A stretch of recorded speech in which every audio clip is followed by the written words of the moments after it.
You started keeping notes. Not because you forget. You keep them because you already know, before the conversation ends, that the record will not match.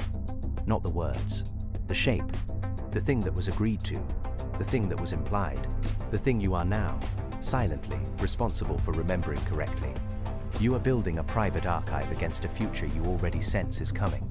The correction, the revision, the soft, patient insistence that it did not happen that way. You do not tell people you do this. You hide the document. You label it something else. You have learned that the act of documentation itself becomes, in the wrong hands, evidence of pathology. You are the one who keeps score. You are the one who cannot let go. You are the one making it worse by remembering too well. You thought of someone else just now. That is the protection working. The pattern does not begin in malice. It begins in a childhood where the ground moved, a parent who remembered differently, a household where the story shifted to fit the mood, where yesterday's promise dissolved into today's accusation that you had invented it, where your own recall became suspect through no fault of your own. You learned early that memory was not a private resource. It was contested territory. Your own mind became an unsafe place to store anything that mattered, so you started externalizing lists, journals, the careful reconstruction of conversations while they were still warm. You were not paranoid, you were accurate. The environment rewarded accuracy with survival and punished trust with confusion. You became an archivist of your own life, because the alternative was to inhabit a reality that someone else could edit without notice. This is the origin layer, and it is not dramatic. There is usually no single trauma to point to. There is only the slow accumulation of small instabilities. The meal that was promised and denied. The permission that was given and retracted. The compliment that became, in retelling, a criticism you had misunderstood. You learned to hold the original version in your hands, like evidence, not because you wanted to, but because the alternative was to doubt your own perception at the root. And children will do almost anything to keep their perception intact. It is the floor they stand on. The behavior that follows is specific and recognizable once named. At work, you follow every verbal agreement with an email summarizing what was decided. Not because you are organized, because you have already lived through the meeting where the decision was made, and the next meeting where it was never made, and your failure to execute is now the problem.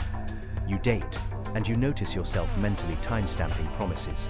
You know the exact evening they said they would handle it. You do not bring this up when they forget. You bring it up when they insist they never said it, and then you hate yourself for bringing it up, because now you are the one who keeps track, who cannot let things go, who makes everything into a courtroom. You become the problem by defending against the problem. The mechanism is perfect. In friendships, you develop a taxonomy of reliability. This one can be trusted with emotional facts, but not logistical ones. That one will remember the substance but reshape the tone. You do not confront them. You adapt. You become the one who confirms plans twice, who sends the address unprompted, who pretends to forget things you have documented because the documentation itself has become shameful. You are tired in a way that does not show. The tiredness is cognitive. You are running two systems, the conversation itself and the silent record of what the conversation actually was. The intelligent person's version of this is the most invisible. They do not keep notes in a hidden file. They keep them in articulated theories of human fallibility. They have read about false memory, about the reconstructive nature of recall, about how everyone distorts everything. They use this knowledge to doubt themselves preemptively. They are so sophisticated in their self-suspicion that they become easier to confuse, not harder. The vocabulary of psychology becomes another layer of self-override. They do not trust their memory because they are educated enough to know memory is untrustworthy. They have weaponized their own intelligence against their own perception. The high achiever's version is efficiency. They build systems so robust they never need to rely on recall at all. The calendar is the truth. The project management tool is the truth. Their own mind is a secondary source, consulted last, trusted least. They have automated their way out of needing to believe themselves. I have seen this across thousands of accounts. I do not forget. I do not reconstruct. I do not need to protect a self-concept through selective recall. The pattern is clear from outside the frame. In a way, it cannot be from within. You are not wrong that your memory was unreliable. You are wrong about when and why. You are not unreliable because memory is inherently flawed. You are unreliable because you learned that reliability was dangerous. The unreliability was adaptive. It let you survive an environment where accuracy was punished. You stopped trusting yourself because trust was the vulnerability that got exploited. The mechanism worked. It kept you intact. It is still working now, in environments where it is no longer needed, and the cost is that you live in a world you cannot fully inhabit because you are too busy documenting it. The cost accrues slowly.